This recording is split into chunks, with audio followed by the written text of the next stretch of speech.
Bueno, arrancamos, disculpen. Em, Como les decía, el área de research produce distintos productos, piezas de información con distinta frecuencia, distinta periodicidad. Em, y acá en el día de hoy la intención es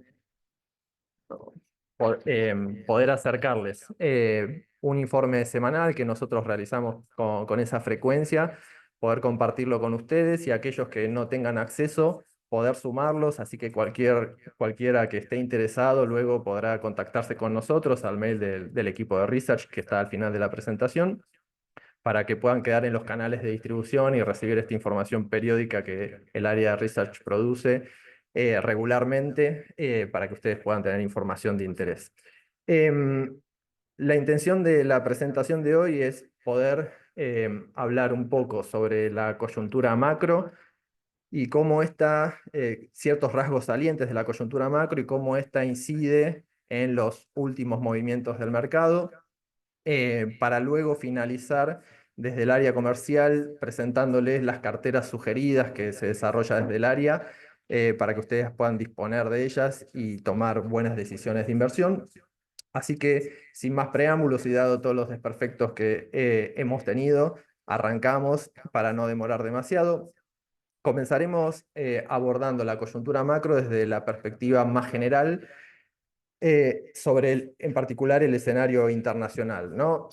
Tuvimos novedades en las últimas semanas respecto a un hecho de relativa importancia mundial, que fueron las elecciones en los Estados Unidos.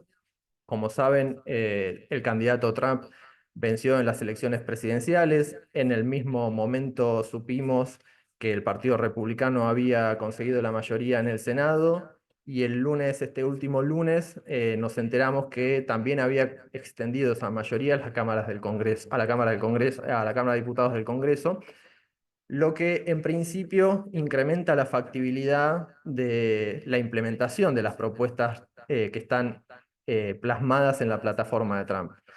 Cuando uno analiza las propuestas, lo principal que nos interesa, pensando en las condiciones financieras internacionales y en particular qué le depara ese escenario internacional a la Argentina en los próximos meses, años, uno debería señalar en primer lugar que Trump está planteando un incremento de la política de protección a la industria norteamericana. Es, Plantean incrementos de los aranceles de entre el 10 y el 20% para todas las importaciones y en particular para China, incremento de los aranceles que podrían llegar hasta el 60%. ¿Cómo impacta esto en el mundo? Bueno, en principio deberíamos esperar una disminución en el comercio internacional. La anterior administración de Trump, entre 2017 y 2021, supuso en la guerra comercial con China un impacto en el precio de las commodities, en particular una que nos interesa a nosotros, la Argentina. El precio de la soja disminuyó un 20% en la última administración de Trump, por lo cual la disminución del comercio internacional va a tener impacto sobre el precio de las commodities, a la par que también se está planteando recortes de impuestos y un incremento en el gasto público, principalmente en el gasto de defensa.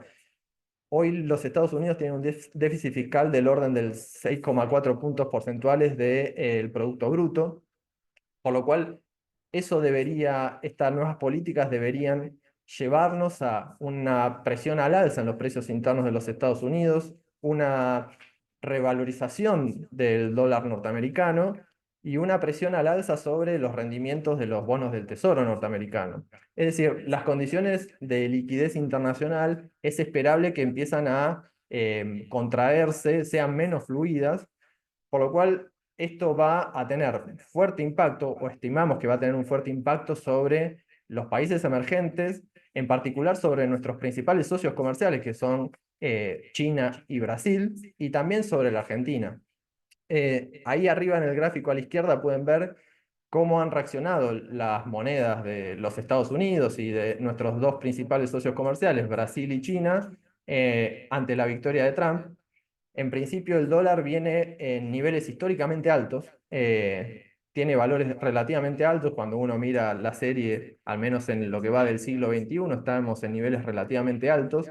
La elección de Trump incluso en estos últimos días revalorizó aún más el dólar, mientras que cuando uno ve la trayectoria del yuan chino, cuántos dólares necesitamos para comprar un yuan, cuántos dólares necesitamos para comprar un real, lo que está viendo es que esas monedas se están devaluando. Incluso el yuan chino pareciera tener una trayectoria que es la inversa del dólar, y Brasil viene con un proceso devaluatorio ya de una de larga data, y en el último tiempo también ha sido impactado por estas novedades en el escenario internacional. Por otra parte, ¿cómo esto nos puede impactar a nosotros en Argentina? Bueno, en Argentina estamos viviendo un proceso de apreciación cambiaria que cuando uno mira, por ejemplo, el tipo de cambio real bilateral con China y con Brasil, ahí ve que estos principales socios comerciales de la Argentina explican ese proceso de apreciación cambiaria. Nuestro vínculo con Brasil y con China están expresando ese deterioro en la relación entre ambos países, y que eso puede afectar nuestro saldo comercial principalmente. Cuando avanzamos, vemos que este proceso de apreciación cambiaria en otras experiencias históricas, o al menos en el siglo XXI, o se ha controlado con control de cambios y salida de reservas, sangría de reservas, o se ha financiado el tipo de cambio real bajo con el endeudamiento externo. Cuando ven arriba, por ejemplo, la situación del balance cambiario, lo que vemos es que en los últimos, desde el mes de junio para acá, estamos teniendo déficit en la cuenta corriente. Esto está explicado por el saldo deficitario en la parte de servicios. Ahí el turismo está teniendo un rol relevante, también por los pagos de intereses, tanto de deuda soberana como de deuda corporativa, y esto ha implicado que el proceso de acumulación de reservas se resintiera. Eh, digamos, las condiciones financieras internacionales son sumamente relevantes dada la situación argentina en su frente externo, ¿no? El programa de estabilización puede verse interferido por la restricción en las condiciones de liquidez internacionales. Entonces, pensar cuáles son las condiciones objetivas sobre las cuales se asienta el programa de estabilización es importante para pensar el futuro del programa económico. Entonces, por un lado estamos viendo que aparece el déficit en cuenta corriente. Por otro lado, como sabemos, el Tesoro Nacional y el Banco Central tienen en 2025 por delante vencimientos de deuda en moneda extranjera que orillan los 20.000 millones de dólares, o el 3,4% del PBI, o aproximadamente 3 meses de las exportaciones. Por lo cual, esto es bastante desafiante en el marco de la apreciación cambiaria, que esto pueda resentir el saldo comercial, los flujos comerciales ingresantes. Eso es bastante desafiante. Por eso analizamos experiencias históricas previas, ahí pueden ver la evolución del tipo de cambio real desde los 2003 para acá, y efectivamente cuando el tipo de cambio real se aprecia, lo que se observa es o que hay un control de cambios, como pasó en el periodo 2011-2015, que está acompañado de sangría de reservas, o en el periodo que tenemos desde 2019 para acá, donde hay un control de cambios, y hasta el 2023 con una fuerte sangría de reservas, ¿sí? El periodo de la administración de Macri no había control de cambios, pero ese déficit en cuenta corriente se financió con el endeudamiento externo. Entonces, debemos pensar cómo condicionan estos factores el devenir del programa de estabilización. Por ahora lo que hemos visto hasta acá es que el mercado de deuda soberana en dólares está desacoplado de estos factores que uno podría pensar que pueden ser desestabilizantes. En principio no ha impactado en el mercado local. Lo que hemos visto es que desde octubre para acá, el mercado de deuda soberana en dólares argentinos se ha desacoplado del resto de los emergentes, como pueden ver ahí en el gráfico arriba a la izquierda. Eh, los títulos, los globales, por ejemplo, están teniendo en esta semana una variación promedio de 2,2, una variación en el mes de casi el 10%, un 80% en lo que va del año. Estamos en precios de los globales desde el momento de su emisión, que son máximos históricos en términos nominales. Es decir, hay un desacople de estas cuestiones que podrían afectar las condiciones de liquidez internacionales en el mercado de soberano de deuda. Como pueden ver, el riesgo país también tuvo una trayectoria divergente respecto a lo que estaba pasando en los emergentes desde octubre. El riesgo país argentino no paró de bajar, estamos en el torno de los 800 puntos básicos, mientras que el riesgo país de los emergentes mantuvo una senda relativamente flat, estable, lateralizó un poco. Y esto tuvo efectos sobre digamos, el rally de los títulos públicos en dólares, tuvo efectos sobre, obviamente, sobre el riesgo país, pero también sobre la brecha cambiaria, ¿no? Es decir, este rally que tuvo el mercado de deuda soberana en dólares desde fines de septiembre ha incidido en el proceso de apreciación cambiaria. Tuvimos estabilidad en el tipo de cambio o incluso descenso nominal en los dólares financieros, lo que agudizó la apreciación cambiaria. Entonces, uno tiene que pensar cuáles son los flujos que podrían financiar el déficit en cuenta corriente o todos estos factores que pueden incidir sobre la situación del frente externo argentino, cómo pueden ser financiados. Bueno, hubo, digamos, este rally en el mercado de deuda soberana incidió para la baja de riesgo país y que los rendimientos de los globales, por ejemplo, se acercaran a el promedio latinoamericano. Hoy estamos todavía con una distancia de 400, 500 puntos básicos respecto al promedio latinoamericano.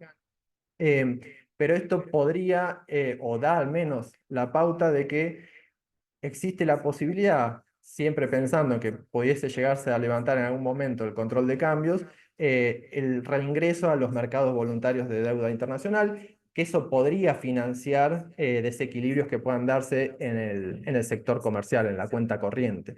Em, ¿Cuáles fueron los flujos efectivamente que financiaron este rally en la deuda soberana en dólares? Bueno, tenemos que hablar del blanqueo, ¿no? El blanqueo supuso la inyección de algo así como 16 millones de dólares en términos netos al sistema financiero local. Esto dio lugar, por ejemplo, a el incremento de los préstamos en dólares en torno a los 1.900 millones de dólares y un incremento en las emisiones de obligaciones negociables corporativas, obviamente en dólares, en torno a los 3.350 millones de dólares. Esto es un flujo bruto, pero las empresas locales, digamos, trataron de aprovechar esa ventana de oportunidad para mejorar el perfil de su deuda, reduciendo plazos, reduciendo tasas, y eso generó un flujo de oferta en el MULC que sirvió también para estabilizar a los dólares financieros. Entonces, lo que vemos es que los flujos financieros que supusieron el blanqueo permitieron este rally en la deuda del mercado de deuda soberana en dólares y a la par agudizaron el proceso de apreciación cambiaria, ¿no? Entonces, tenemos como una suerte de explicación para por qué la Argentina o el mercado de deuda soberana en dólares de la Argentina se desacopló de la trayectoria de los emergentes en este último tiempo. En este contexto, el Banco Central pudo volver a comprar en términos netos dólares, acumular un poco de reservas. En el mes de octubre compró un poco más de 1.500 millones de dólares. En lo que llevamos en noviembre, tras la compra de ayer, estamos en torno a los 760 millones de dólares de compras netas que pueden incidir sobre las reservas. Ahora, pueden ver que este proceso de apreciación cambiaria se da en paralelo a un proceso de acumulación de reservas que por ahora no es significativo.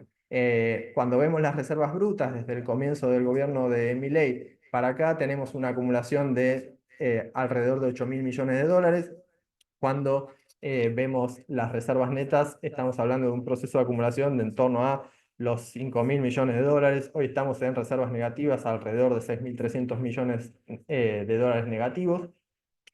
Y piensen que esta compra neta de divisas que realizó el Banco Central desde fines de septiembre para acá, por ejemplo, fue compensada la semana pasada con un pago al FMI en torno a los 800 millones de dólares. Entonces, vamos a convivir en el próximo año, en 2025, con esta situación donde los flujos que puedan ingresar y que puedan abastecer las arcas del Banco Central de las reservas internacionales van a ser compensados por estos flujos de pagos que tiene que hacer el Tesoro y el Banco Central en el próximo año, ¿no? Por lo cual acá aparece la relevancia de que aparezcan estos flujos que permitan financiar un tipo de cambio real bajo y los desequilibrios que puedan darse en cuenta corriente.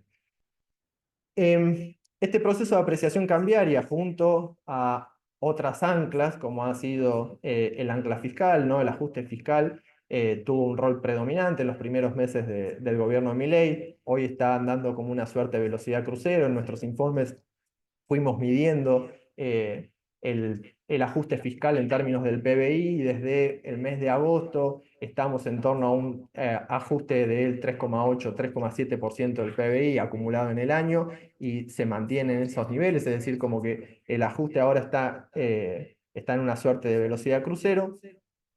Pero eso ha permitido anclar ciertas expectativas que junto con la apreciación cambiaria y la restricción monetaria anclaron expectativas de inflación, que ahora lo vamos a ver a continuación, pero también han servido para comenzar a ver algunos atisbos de recuperación en el nivel de actividad. El nivel de actividad desde el segundo trimestre hizo un piso en su caída que estaba teniendo desde mediados del año 2023 y está encarando una ligera recuperación desde el tercer trimestre de este año, principalmente motorizado por la recomposición de márgenes, ¿no? Ahora lo vamos a ver más adelante, pero el proceso inflacionario en principio estuvo acompañado de salarios reales con una fuerte baja, por lo cual eso dio lugar a una recomposición de márgenes que las estamos empezando a ver en este último trimestre, en el tercer trimestre.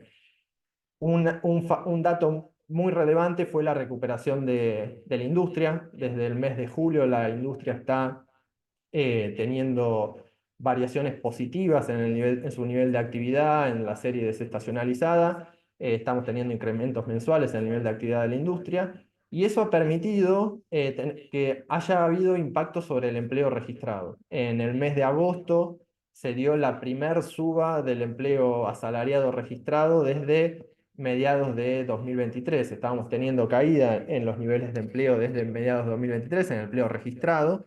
En agosto, de la mano de la recuperación de la industria, aparece nuevamente crecimiento en el empleo registrado. No solo la industria, también tenemos otros sectores como la construcción, que de la mano de la obra privada, con más altibajos que la industria manufacturera, está teniendo una recuperación y se empiezan a ver algunas señales en algunos indicadores propios del consumo privado, también con altibajos, con subas y bajas, pero se ha cortado la tendencia de descenso fuerte que venía desde mediados de 2023, que fue agudizado por la devaluación de diciembre. Esa tendencia se ha cortado y tenemos una tendencia que pareciera ir hacia la dirección contraria. Otro elemento relevante fue la recuperación del salario real. Acá tratamos de poner una serie que tiene como base enero de 2017, porque efectivamente el salario real viene teniendo pérdida en su poder adquisitivo desde larga data. En el cuadrito pueden ver, según los distintos sectores, cuál ha sido la pérdida de salario real bajo las distintas administraciones. Entonces, hoy hay que matizar la recuperación salarial que está viendo en los últimos meses por los niveles, ¿sí? Estamos en niveles bastante bajos de salario real, por lo cual la recuperación del consumo privado también tiene estos altibajos porque si bien desde mayo estamos teniendo con cierta heterogeneidad, repito, recuperación en los salarios reales de los distintos sectores, esa recuperación aún es tenue porque también estamos saliendo de niveles de salario real muy bajos que se están recuperando, pero estamos en salarios reales muy bajos. Entonces, como les decía, la apreciación cambiaria sirvió también para anclar expectativas sobre la inflación. Antes de ayer salió el dato del IPC del mes de octubre con un incremento del 2,7% y estuvo bastante explicado por lo que viene sucediendo con los bienes. los bienes subieron a un 2,1%, y cuando miramos dentro de los bienes, el principal factor explicativo de esa desaceleración en la inflación en bienes viene por el lado de alimentos y bebidas. Alimentos y bebidas corrió al 1,2% en octubre, y eso incidió fuertemente sobre la variación del nivel general, porque alimentos y bebidas se explica el 27%. Y esto era esperable, digamos, el ancla cambiaria, digamos, la apreciación cambiaria, en primer lugar va a pegar sobre los bienes, mientras que los servicios van a tener un lag mayor en su desaceleración, tanto por la incidencia que tienen los servicios regulados, y que eso dependerá bastante sobre la política de recomposición de precios relativos que quiera encarar el gobierno nacional con las tarifas de los servicios públicos, y por otro lado porque es donde es en última instancia, en lo no transable, donde se desactivan las lógicas indexatorias. Venimos de inflación crónica o un régimen de alta inflación desde hace más de 10 años, por lo que esas lógicas indexatorias vigentes, en el último eslabón donde se desactivan es en los precios de los no transables.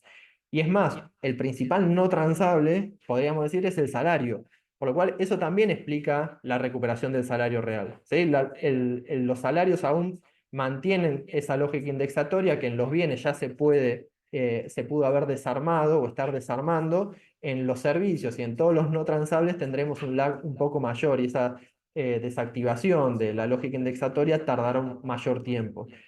Por eso es esperable que que la apreciación cambiaria siga incidiendo sobre la desaceleración de los bienes, pero que los servicios tomen un tiempo un poco más largo para desactivar esa lógica. El proceso de desaceleración de precios también se puede observar lo que está pasando con las expectativas de inflación. En el gráfico a la derecha pueden ver los pronósticos de inflación del próximo mes, que se reflejan en el relevamiento de expectativas de mercado del Banco Central. Y cuando uno hace la serie desde diciembre de 2023 para acá, lo que observa es que la distribución se va contrayendo, cada vez es menos divergente, y las expectativas cada vez están más cerca de las variaciones observadas en el índice de precios al consumidor, ¿sí? Es decir, la desaceleración de precios viene de la mano de la convergencia de las expectativas hacia un nivel cercano a los valores observados del IPC.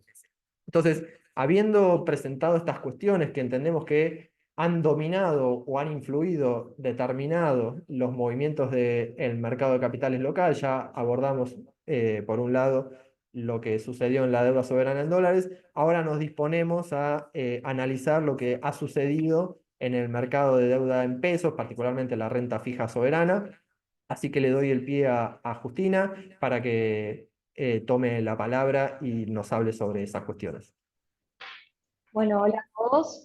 Bueno, la idea es presentar un poco cómo fue la dinámica del mercado en los últimos meses o en las últimas semanas.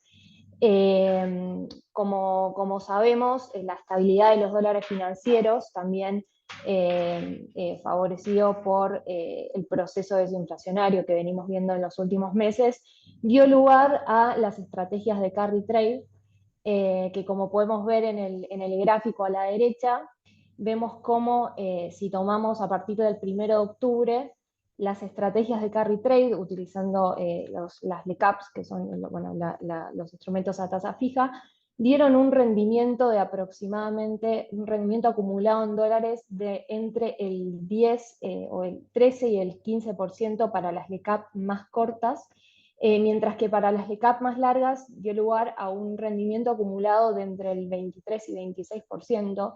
O sea, podríamos decir que fueron bastante exitosas estas estrategias durante el último mes, e incluso también hicimos el cálculo de cuánto podría haber rendido esta estrategia si hubiésemos arrancado más o menos en abril, y también dan en torno al 20%, incluso arrancando un dólar de 1.050 aproximadamente.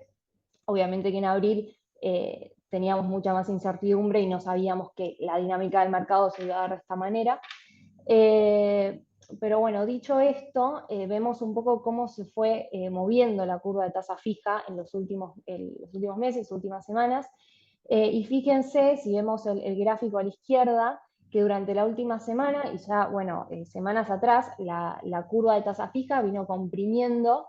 Si lo vemos en TEM, vemos que las tasas más cortas están rindiendo más que las más largas. Esto es un poco evidencia, esta pendiente negativa que vemos en la curva de tasa fija, evidencia un poco las expectativas en torno al sendero de inflación. Vemos cómo las tasas más cortas, o sea, en el corto plazo por ahí se espera una inflación un poco más alta que en el largo plazo. Y esto también, este rally que vimos en la curva tasa fija, que también dio lugar a al carry trade, en la última semana vemos que, bueno, el 1 de noviembre en realidad se redujo la tasa de política monetaria del 40 a 35% de TNA, y eso también impulsó al alza las letras en pesos. Y por otro lado, bueno, como comentó Richard recientemente, se publicó el IPC correspondiente al mes de octubre, que dio un 2,7% mensual, y eso también siguió impulsando la demanda por estos instrumentos. Otro dato a tener en cuenta para ver los desafíos que ahora comienza a tener esta estrategia, porque fíjense que los rendimientos están muy acotados. Antes habíamos arrancado con tasas del 5% mensual, ahora estamos del 3% mensual para las más cortas. Para las más largas ya tenemos tasas efectivas mensuales de en torno al 2,3%. Y destacamos que, bueno, en los últimos meses comenzó a incrementarse el crédito privado. En septiembre aumentó aproximadamente un 7% en términos reales, sin estacionalidad, y en octubre aumentó un 6% en términos reales, por lo cual los bancos necesitan abastecer esta demanda de crédito privado, y por lo tanto van a demandar una mayor liquidez, que los bancos actualmente utilizan mucho las LEFIs como instrumento de administración de liquidez. Y si vemos la tasa de las LEFIs medida en tasa efectiva mensual, vemos que está en un 2,9% mensual actualmente. Y si vemos cuánto están rindiendo las LECAP actualmente, están más o menos en torno al 3%, 2,8%, o sea, incluso hay algunas que están por debajo de la tasa de política monetaria actual.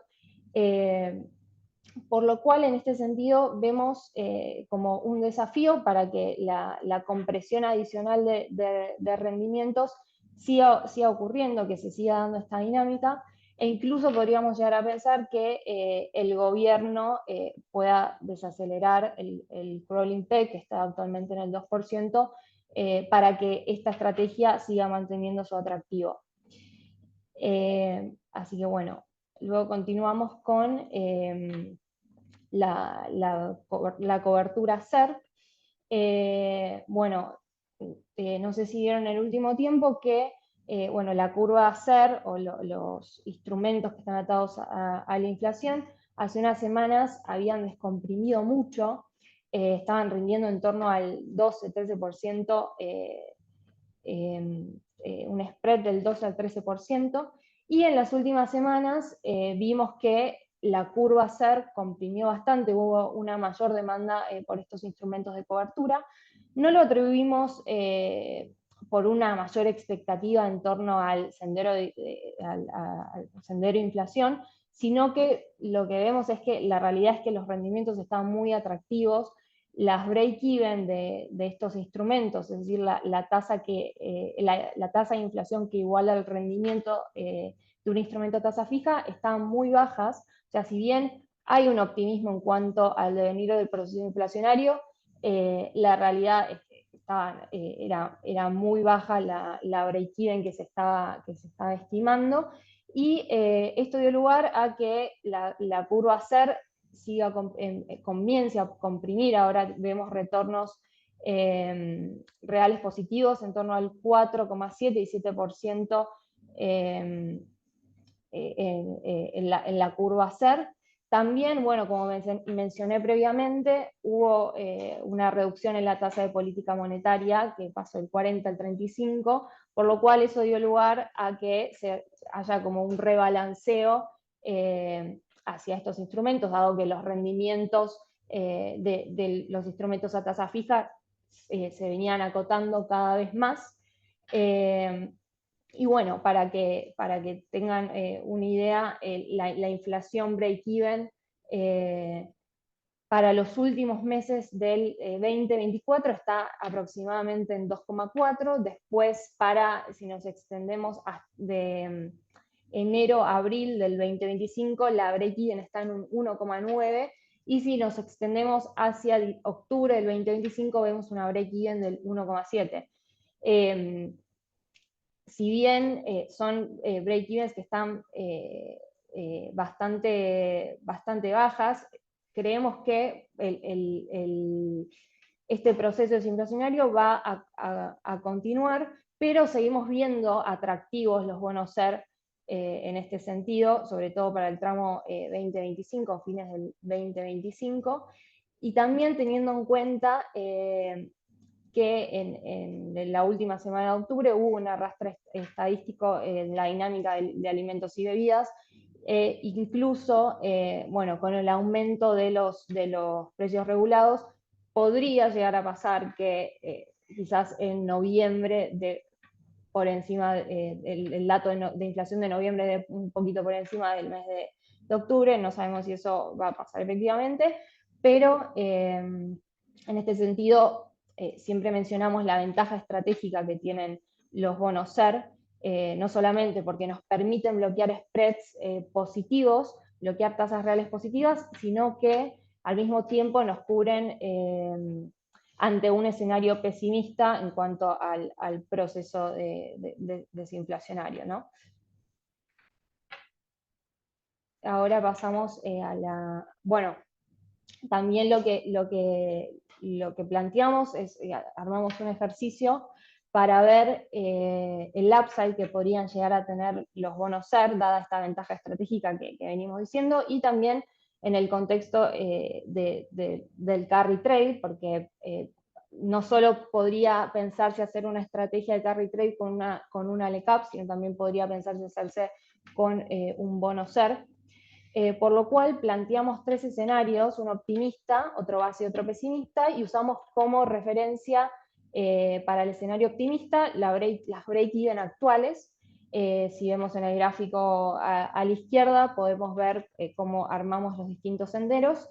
Después para el base usamos las expectativas de las consultoras privadas del REM, y para el pesimista, bueno, utilizamos proyecciones propias que armamos dentro del equipo de research. Y lo que podemos ver es que para cada uno de los escenarios, los que tienen más upside son aquellos que vencen en 2027, 2028. Si bien vemos que tienen más upside, la realidad es que no hay mucha diferencia en lo que rinde el upside que tendrían los más cortos respecto a los más largos, por lo cual nosotros siempre optamos por posicionarnos quizás un poco más cortitos, por ahí fines del 2025, que sería el TZXD5, sobre todo por la volatilidad que tienen estos instrumentos y la sensibilidad que tienen estos instrumentos ante, por ejemplo, la publicación del dato de inflación. Si bien les comenté recientemente que la curva SER comprimió de una semana a la otra,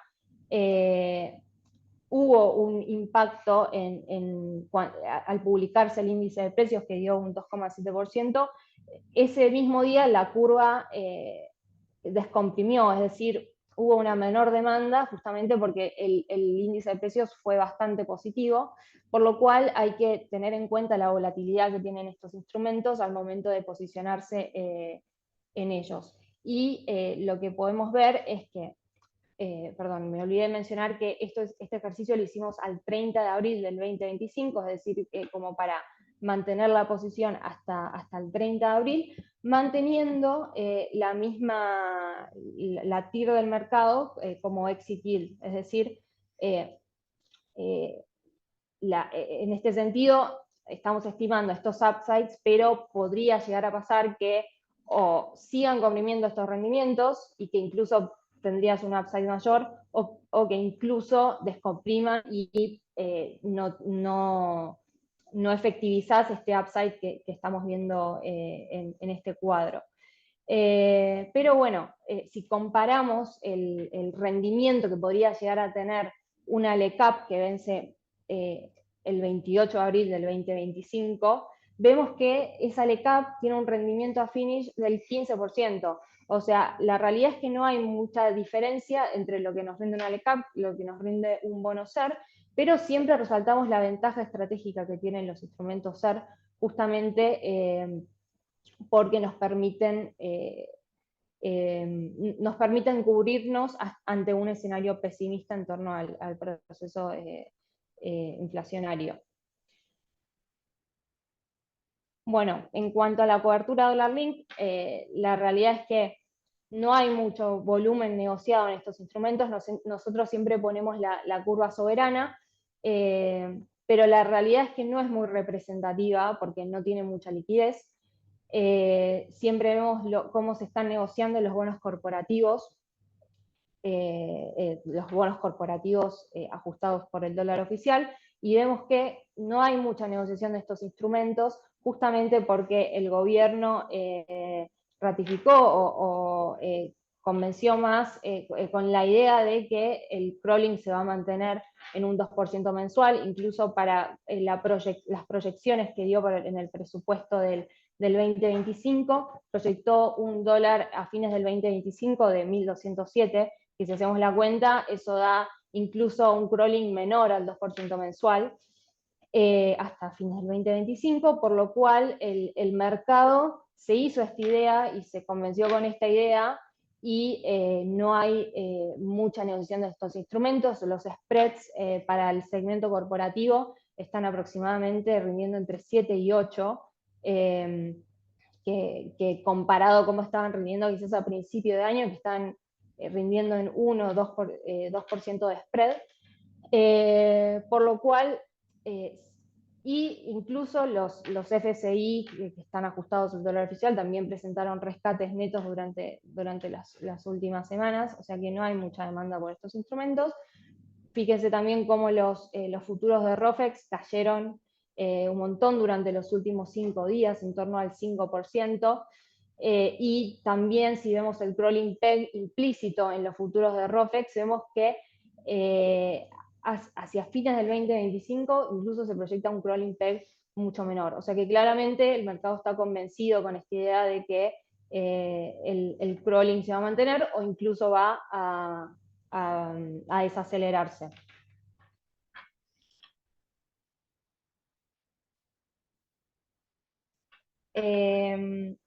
Bueno, un poco para concluir un poco la idea que venimos diciendo, sabemos que la estrategia de carry trade va a empezar a enfrentar desafíos, justamente por lo que dijimos recientemente, que los rendimientos comprimieron bastante en las últimas semanas, los últimos meses. Y en este contexto, igualmente no decimos que va a dejar de haber carry trade o que esta estrategia no va a seguir teniendo esta tendencia, pero bueno, advertimos acerca de que se va a requerir, obviamente que siga la estabilidad de los dólares financieros, o que incluso se desacelere el ritmo del crawling peg para que esta estrategia mantenga su atractivo, justamente por el peso que tiene esto en el índice de precios, que es un ancla fundamental que puso el gobierno durante su administración. Y en este contexto, si vemos que sigue desacelerándose el proceso inflacionario, sigue manteniéndose la estabilidad de los dólares financieros, podríamos llegar a posicionarnos por ahí en las LECAPs más cortas, que son las S31M5 y la S165, por ejemplo, que vencen en marzo y abril del 2025, que nos permiten bloquear una tasa efectiva anual de entre el 37 y el 34% respectivamente. Pero bueno, siempre teniendo en cuenta el riesgo que tiene esta estrategia, justamente porque es crucial que se mantenga la estabilidad de los dólares financieros. En cuanto a las estrategias de cobertura SER, seguimos, nosotros siempre, como dije recientemente, destacamos la ventaja estratégica que tienen estos instrumentos y los vemos como atractivos para una estrategia finish, justamente porque nos permiten bloquear spreads positivos en torno al 7-9%, mientras más largo, mayor es el spread que podemos bloquear. Bueno, ahora el TZX25 nos ofrece un spread del 4,7, hace unas semanas estaba muchísimo más alto, y el TZXD5, que vence en diciembre del 2025, nos permite bloquear un spread del 7%. Y bueno, un poco para hablar de las estrategias dolarizadoras que tenemos en todo este contexto, la realidad es que los precios siguen muy elevados justamente por el flujo que vino del blanqueo, que se posicionó mucho en los que son los bonos corporativos e incluso los bonos soberanos, por lo cual, si bien los precios están muy elevados, seguimos recomendando, nosotros siempre recomendamos los bonos soberanos, nos gusta el G41, el G35, que son los que donde vemos un mayor upside. Así que bueno, ahora le dejo la palabra a Iván, que nos va a presentar las carteras sugeridas que desarrolló el área comercial. Buen día a todos, gracias otra vez por sumarse a nuestro webinar. Ahora les voy a mostrar nuestras carteras sugeridas para diferentes perfiles de riesgo, para diferentes objetivos, que de alguna manera buscan traducir nuestro view de mercado hacia una propuesta de cartera en concreto. Estas carteras tienen un informe mensual que compartimos en la primera semana hábil de cada mes, no tiene un plazo mínimo de permanencia y pueden darle seguimiento al rendimiento de estas carteras desde la plataforma en la que ya vienen manejando sus inversiones en Babsa. Ahora vamos a empezar a dar un pantallazo general de todas las carteras que ofrecemos y después profundizo en dos de ellas. Empezamos con las carteras de renta mixta, pasándonos a la siguiente slide. De renta mixta ofrecemos tres carteras para tres perfiles diferentes de riesgo: conservador, moderado y agresivo. La conservadora prioriza la estabilidad con un 80% de la posición en renta fija, que se compone por soberanos y bonos corporativos, y solo un 20% en renta variable. Y a medida que aumentamos el riesgo, va aumentando la exposición a renta variable, se va reduciendo la exposición a renta fija, y también podemos ver que dentro de lo que es renta fija, a medida que aumentamos el perfil de riesgo, aumenta la ponderación en bonos soberanos y se reduce la exposición en bonos corporativos. Por ejemplo, podemos ver que en la agresiva, los bonos soberanos, en la conservadora, los bonos soberanos solo pesan un 24%, y cuando nos vamos ya hasta la agresiva, los bonos soberanos ocupan un 42% de la cartera. Y después la moderada busca un intermedio de la posición entre esas dos. Después tenemos las carteras de renta fija. Pasamos a la siguiente. Se acomodó un poco, disculpen. Tenemos tres alternativas, una que es 100% de bonos corporativos y otra es 100% de bonos soberanos. En los bonos soberanos distribuimos la cartera entre los globales que vemos un mayor upside y un menor downside ante escenarios menos favorables. Y también sumamos los relativamente nuevos bonos que emite el Banco Central en dólares, que son los 2 reales. Después, en bonos corporativos, destinamos el 100% del capital a ONs emitidas por empresas de primera línea con buena calidad crediticia. Y después la tercera alternativa hace una combinación de estas dos carteras para tener un balance entre rendimiento y estabilidad, y se compone por los activos que están en la cartera de bonos corporativos y por los bonos que están en la cartera de soberanos. Ahora paso a mostrar en detalle una de estas carteras. En este caso, se está viendo mal, no sé por qué. Esta es la cartera que decía recién, de soberanos y. Esta información es del último informe, o sea, a fines de octubre. Y la información que van a ver ahora está para todas las carteras a fin de mes. Esto es a modo de ejemplo, no quiero profundizar tanto en la elección de cada activo, en la ponderación, sino más presentarles el producto. Siempre van a contar con la posición detallada de la cartera y después con una descripción del rendimiento, la duration, el pago de cupón que compone la cartera. Por ejemplo, en este caso, la tasa efectiva de la cartera proyectada es del 11%, con una duration del 4%, y se ve que lo corporativo tiene los mismos títulos de la cartera que era 100% de ONs, con un 20% en una ON de YPF, otro 20% en la ON de Telecom, y el resto distribuido en globales y corporales. Paso a mostrarles cómo mostramos el rendimiento en los informes de cada mes en la siguiente slide. Lo que buscamos todos los meses es comparar el rendimiento contra el benchmark de la cartera para evaluar cómo fue su performance. Mostramos el rendimiento del último mes, de los últimos 3 meses y desde el comienzo de año. Se ve que en este caso tuvo una muy buena performance la cartera porque comprimieron las tasas de los bonos corporativos y los soberanos vienen de un rally que sigue siendo alcista, como decía antes Richard, el riesgo país llegó a 800 puntos y eso obviamente va de la mano de una muy buena performance de los bonos. Y después también lo que brindamos son algunas medidas como el Sharpe Ratio, el Sortino Ratio, que lo que hacen es ajustar el rendimiento con la volatilidad que tuvo la cartera, como para ver, tal vez dicho en criollo, si valió la pena el riesgo que se corrió al invertir en la cartera para obtener ese rendimiento. La próxima cartera es un ejemplo de las de renta mixta. Vamos a ver la cartera agresiva. Esta se compone por bonos soberanos, bonos corporativos, acciones y CDRs. Los CDRs son los índices, el SPY del mercado americano, el EWZ del mercado brasilero, y después acciones de industrias que le vemos mucho potencial en el mercado argentino, que es el sector bancario y el sector energético. Y después, la parte de bonos corporativos también se compone por bonos, por emisores de empresas de muy buena calidad crediticia y por los soberanos que vemos un mayor upside y una mayor protección ante un escenario menos favorable. En la siguiente slide vemos el rendimiento de la cartera que tiene la misma, todos los informes tienen la misma dinámica, muestra el rendimiento contra un benchmark y describe eh, los rendimientos en diferentes plazos y se repite también las medidas que muestran el retorno ajustado por el riesgo que tuvo esa cartera, por su volatilidad.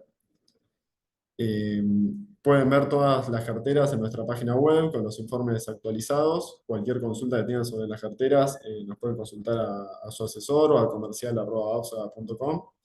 Y por último, no quería dejar de mencionar los fondos de BAPSA, que son relativamente nuevos, como para complementar estas alternativas en dólares que mostré recién.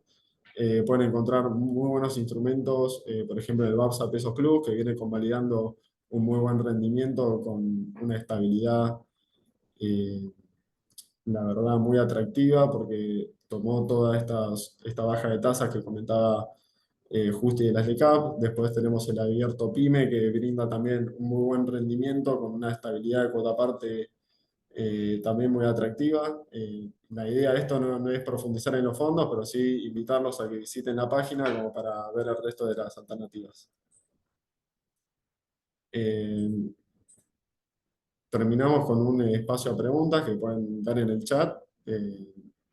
Si tienen alguna duda, están más que invitados a escribirnos.